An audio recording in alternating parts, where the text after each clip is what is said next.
great idea. Taking the radio show and putting it on television. It's brilliant.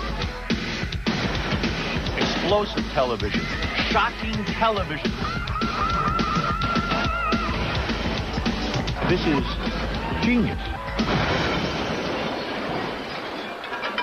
All right, let me take a couple of phone calls, Robin. We'll just pop down the phones. We don't screen the phone calls. We don't screen them. We're very proud of that. Although I wish we did sometimes. Some days I get really freaked out. You're on the air. Hey, how about a version of Electric Bee for Orlando? We haven't heard it yet. Electric what? Electric Bee. Electric what? Electric Bee. Oh, psychedelic. All right. Psychedelic Bee. All right, sorry. maybe we'll get I've been down here too long. I haven't heard it for a while. All right, thank you for the call. God bless you, Howard. Bless you. Referring to my 6th grade band, I was a songwriter in the 6th grade. You had 2 songs, yeah. 2 hit songs. The other ones were not as big. One was Psychedelic Bee. The band was called Electric Comic Book, and right. I played keyboards. And sang lead. Sang lead and wrote the songs. And I also, my flip side of Psychedelic Bee was Silver Nickels and Golden Dimes. Oh, yes. Yes, the infamous... Sometimes I forget about that. Want to hear a little of that? I love those songs. A lot of people might want to hear that in Orlando. This is how old? 11? I'd like to say 11. I would have to say, 11 or 12. You were in 6th grade? Yeah. Yeah, so Near around 11. 12, yeah. somewhere around. Somewhere in there. Somewhere in that age group. And we even had Go-Go Girls. In fact, I used to write to 16 Magazine all the time telling them there was a really cool band. They'd want to come down and take pictures of us. We were cute guys. They'd want to follow our band. We knew how to pose for pictures like the Beatles and stuff. But you did a lot of posing. Yeah. You just ran around and posed. And we would go down to Sam Ash to buy instruments and stuff and have no money. And we'd pretend like I knew 6 chords. That's pretty funny. But I was a hell of a songwriter. You got to admit the songs are pretty good. When people hear my genius, they can't believe I gave up songwriting. All right, here we go. This is my 6th grade band. Personally, I'm not a fan of Psychedelic Bee. I don't think it stood the test of time. I think Silver Nickels... You don't? Oh, come on. Psychedelic Bee is the one I remember. It's a standout tune. Well, the drum solo in the beginning is awesome. Jerry Dickowitz on drums, Robert Carger on guitar, Howard Stern on lead vocals and keyboards. The keyboards, of course, drowning out everything else. We only rehearsed this 900 times. Did they like your songwriting? Or did anybody care? Everyone was lethargic. We just wanted to get girls. Yes, so any song would do. Yeah. How can this song get worse every time? Doesn't it? It's such a drone. I know. I think I hear this when I go into those little Pakistani stores. What are the words again? Let's see. It will be a certain kind of thing that you'll always want from me.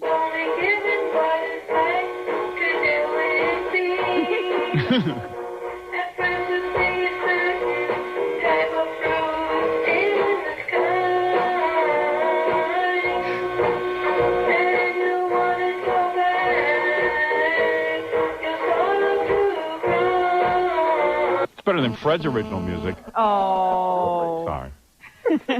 I'm just a little defensive. Hey, I was in... You were only 11. Right.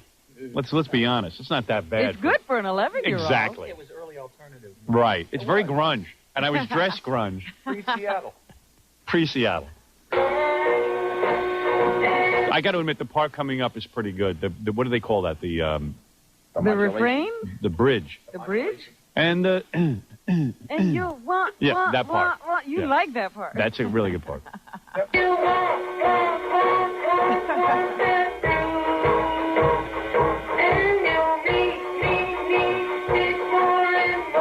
Come in for the drum now.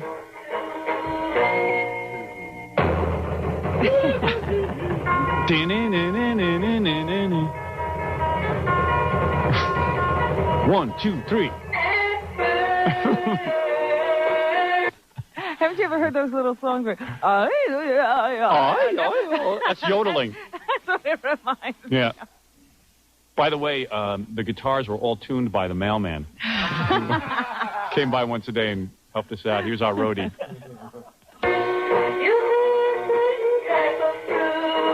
Only dogs can hear certain notes. I don't know. I think I got a pretty good voice. See, first you'll see a certain kind of fruit in the sky, and you'll want it so bad. It'll make you want to cry. Or make you want to die, I thought. No, it's crying. Okay. You were not as maudlin. You cry.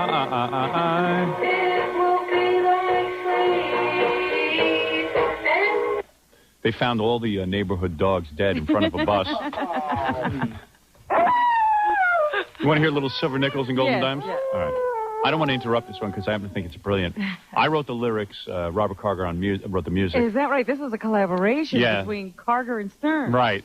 The Lennon, great team. The Lennon and McCartney of Roosevelt. Yeah. Well, this is the B side, but I personally, this is my favorite. This is the one I thought was going to put us over the top. We used to send tapes of this. At least I did. I mailed them into 16 magazine. Did you? Even the tapes? You didn't just stick to pictures? No. I said, hey, come on, we're the next big... Because they always had pictures of Dino, Desi, and Billy, and I never heard Dino, Desi, and Billy on the radio or anything. They just had pictures of them. So we would go down to the high school, and we'd have to practice posing for an hour a day. Yeah. Like, we would just, like, pose on the bleachers. And, like, have different, like, big stances like the Beatles had on Help. Sure. Do your album covers. Yeah, album covers. We were like the Dave Clark Five, you know, and we had our, you know, and then we would like wear our pea coats. We'd all wear. I do remember one picture. Weren't you all in little suits? Yeah, no, we were playing a bar mitzvah. Oh, that was that was that. We never wore suits unless we were asked to play at religious services. So you did actually get to play somewhere. Oh yeah. Well, Jerry Dickowitz had a bar mitzvah. Oh, so it was him. Yeah. So we got to play that first gig. We did 2 songs, I believe, Psychedelic Bee and Silver Nickels and Golden. No, actually, we did Wild Thing and something else. And Hang On Sloopy, because they were the same chords. Easy to do. Here it comes.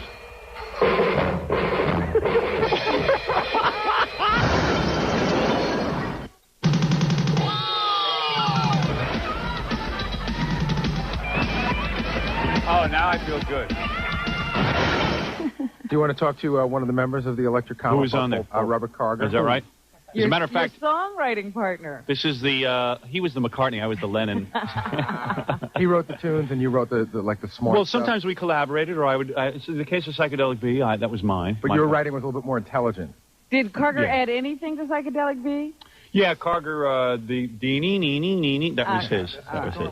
That was his guitar lick. That was the patented Carger guitar lick. Not only that, when we were at this Jerry Dickowitz bar mitzvah, the guy who was actually in the band, the bar mitzvah band, played drums for us. Or something. Oh, no, Jerry played drums. One of the guys played, like a guitarist, a real guitarist. And he jammed with us. We thought that was cool. You're almost pro. Is this Robert Carger? Yeah. Lead guitar player for rhythm and leads. How you doing? Good. Listen, I figured I'd call in since I'm not getting any money for royalties. I figured I'd get on the air. Yeah, what are you, on a car phone? Yeah, sorry. I didn't know you had a car phone. Oh, man. Oh, you're doing good, huh? Yeah. Yeah.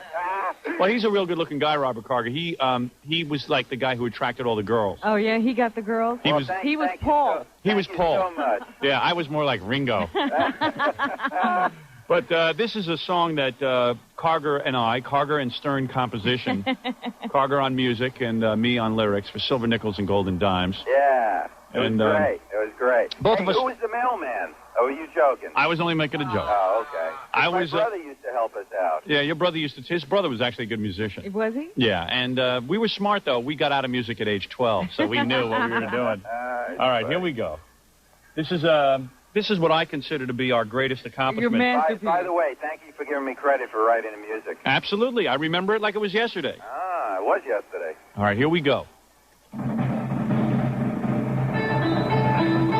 You might not want credit for this music. Oh, wait, that's Psychedelic Bee again. Hold on, what is that? I was going to say, Carger never played anything else. Here we go. Mary, come play with me. I'll give you a silver nickel. I sounded like a big homo. Or something. Mary, come play with me. Yeah, but very talented homo. Thank you. Mary, come play with me. I'll give you a silver nickel. That was the mailman that said that. Mary was actually a guy I knew. I was in love with him.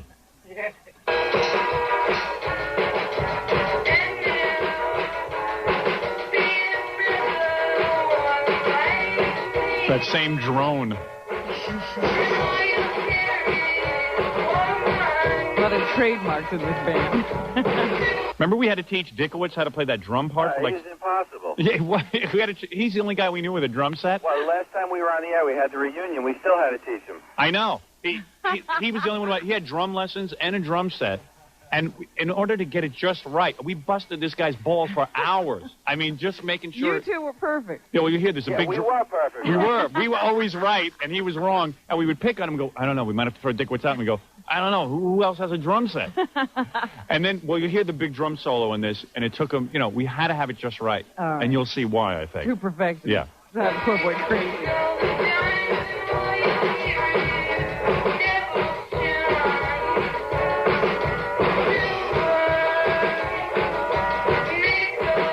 Hey, Howard, that bar mitzvah we played at, was that Dickowitz?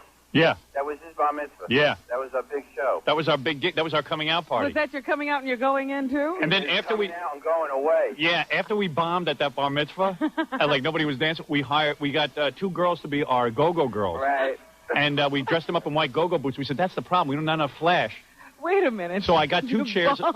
Yeah, we bombed. Of course we bombed. Nobody wanted to hear more songs. It was like losers. Nobody cared. We should have called our band the Losers. But we were convinced we were going to get girls off this band. Oh, I think that's brilliant. Yeah, right. I mean, suddenly they're like Paul Revere and the Raiders were like the London Symphony Orchestra. And we just wanted one hit song. I'm telling you this. That's all it would have taken. Well, wait till you hear the drum solo. This is the best part coming up. And this, we busted his balls 100 times. Yeah. Here it comes.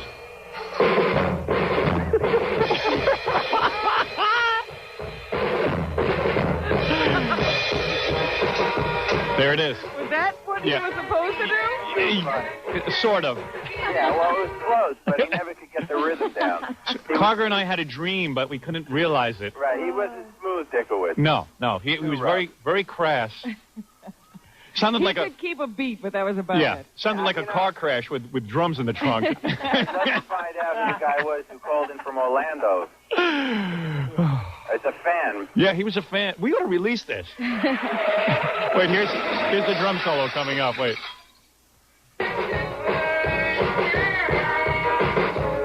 I think it happens twice. This was about prostitution, No, it really was. I've never revealed that. I could tell that right away. Did you know that? Of course. Oh, you did, Robin? Yeah. Past experience? No, I just hear it in his voice. He's not telling her he wants to play for a nickel. Right, and I'm also telling her she's going to go to hell for being a prostitute because it's wrong. See, Carger never understood my lyrics. No, I had a tough time with the music. Very intense writing that stuff. His music was about something else entirely. He couldn't handle it.